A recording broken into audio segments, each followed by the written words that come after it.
పేదల కోసం పనిచేయడం మా బాధ్యతని, ఇచ్చిన మాట నిలబెట్టుకోవడం మా సంస్కృతిని కూటమి ప్రభుత్వం మాటల్లో కాదు పనిలో చూపిస్తూ ప్రజల విశ్వాసాన్ని నిలబెట్టుకుంటుందని గద్దె క్రాంతికుమార్ తెలిపారు. తూర్పు నియోజకవర్గంలో కొండ ప్రాంత వాసుల చిరకాల స్వప్నాన్ని సాకారం చేస్తూ కూటమి ప్రభుత్వం చారిత్రాత్మక నిర్ణయం తీసుకుందని, దశాబ్దాలుగా ఇళ్ల పట్టాల కోసం ఎదురు చూస్తున్న పేదలకు ఇప్పుడు న్యాయం జరుగుతోందని చెప్పారు. తూర్పు నియోజకవర్గంలో 2, 3, 5, 6, 7 డివిజన్ల పరిధిలో కొండ ప్రాంతంలో టీడీపీ యువ నాయకుడు గద్దె క్రాంతికుమార్ విస్తృతంగా పర్యటించి ఇళ్ల పట్టాల సర్వేను ప్రత్యక్షంగా పరిశీలించారు. ఈ సందర్భంగా గద్దె క్రాంతికుమార్ మాట్లాడుతూ ఇళ్ల పట్టాల మంజూరుకు సంబంధించిన సర్వే ప్రక్రియ వేగంగా కొనసాగుతుందని తూర్పు నియోజకవర్గ ఎమ్మెల్యే గద్దె రామ్మోహన్ రావు తనయుడు గద్దె క్రాంతికుమార్ తెలిపారు. పట్టాలతో కూడిన సొంత స్థలం, ప్రతి పేద కుటుంబానికి గౌరవం, భద్రత, భరోసా అనే లక్ష్యాలతోనే 2018లో టీడీపీ ప్రభుత్వం ఇళ్ల పట్టాల మంజూరుకు పునాది వేసిందని తెలిపారు. అప్పుడు సర్వే పూర్తయి పట్టాలు ఇచ్చే సమయానికి ఎమ్మెల్సీ ఎన్నికల కోడ్, వెనువెంటనే సాధారణ ఎన్నికల కోడ్ రావడంతో ఆ ప్రక్రియకు తాత్కాలిక బ్రేక్ పడిందన్నారు.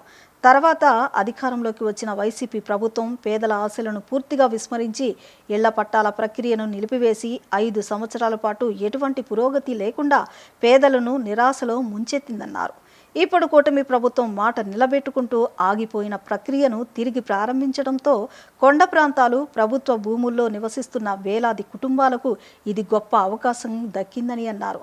సర్వే పూర్తయ్యాక ఇళ్ల పట్టాల మంజూరు ద్వారా వారికి చట్టబద్ధ హక్కులు లభించనున్నాయని, ఇళ్ల పట్టాలు అంటే కేవలం భూమి కాదని, అది ఒక కుటుంబానికి ఆత్మగౌరవం, ఆర్థిక భద్రత, బ్యాంకు రుణాల అవకాశం, పిల్లల భవిష్యత్తుకు బలమైన పునాదులన్నారు. ఈ నిర్ణయం పేదల జీవితాలను మార్చే దిశగా విప్లవాత్మక అడుగని అన్నారు. సర్వే సమయంలో ప్రజలు పూర్తి సహకారం అందించాలని కోరారు. ఇళ్ల పట్టాల సర్వే అనేది విజయవాడ తూర్పు ప్రజలకు ఒక శుభవార్త. పేద ప్రజల కలలు నెరవేర్చే దిశగా కూటమి ప్రభుత్వం ఇవాళ పయనిస్తోంది.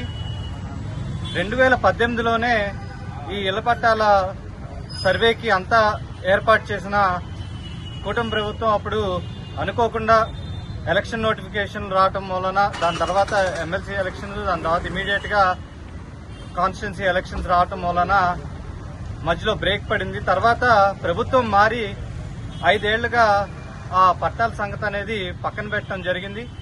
ఇప్పుడు మళ్ళీ మొన్న 24లో కూటమి ప్రభుత్వం వచ్చాక ఇప్పుడు మళ్ళీ ఆ కళను నెరవేర్చే దిశగా మళ్ళీ ఆ ప్రతిజ్ఞను నెరవేర్చాలని ఇప్పుడు ముందుకొచ్చి అంతా పెద్ద దిశగా ఇక్కడ సర్వే చేయటం అనేది జరుగుతూ ఉంది. దాని తర్వాత అందరికీ కూడా, అర్హులందరికీ కూడా ఇళ్ల పట్టాలు ఇవ్వటం జరుగుతుంది. ఇవాళ నేను పిలిపించేది ఏంటంటే ప్రజలందరూ కూడా ముందుకొచ్చి వారి డాక్యుమెంట్స్ కానీ, వారి ఇన్ఫర్మేషన్ కానీ రెడీగా పెట్టుకుని దీనికి మన విఆర్ఓ స్టాఫ్ కి అందరికీ కూడా సహకరించాలని కోరుకుంటున్నాను. ఇళ్ల పట్టాలనేది, సొంత ఇళ్ల పట్టాలనేది చేతికొస్తే అందరికీ కూడా బ్యాంక్ లోన్లు వస్తాయి. అలాగే పిల్లల పెళ్లిళ్లకు కూడా ఉపయోగపడే అవకాశాలు ఉంటాయి. సో అందరూ కూడా దీన్ని ఒక అవకాశంగా తీసుకుని తప్పకుండా ముందుకు రావాలి.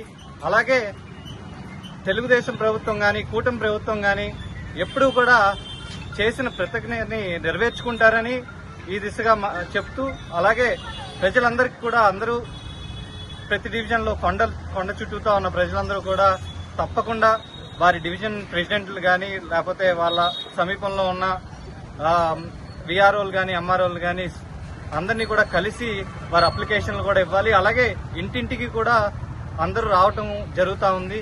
ప్లీజ్ ఎవరు టైం వేస్ట్ చేయకుండా అందరూ కూడా ముందుకొచ్చి ఈ సర్వేకు సహకారం చేయాలని కోరుకుంటూ సెలవు తీసుకుంటున్నాను. ఇట్లు మీ గద్దె క్రాంతికుమార్.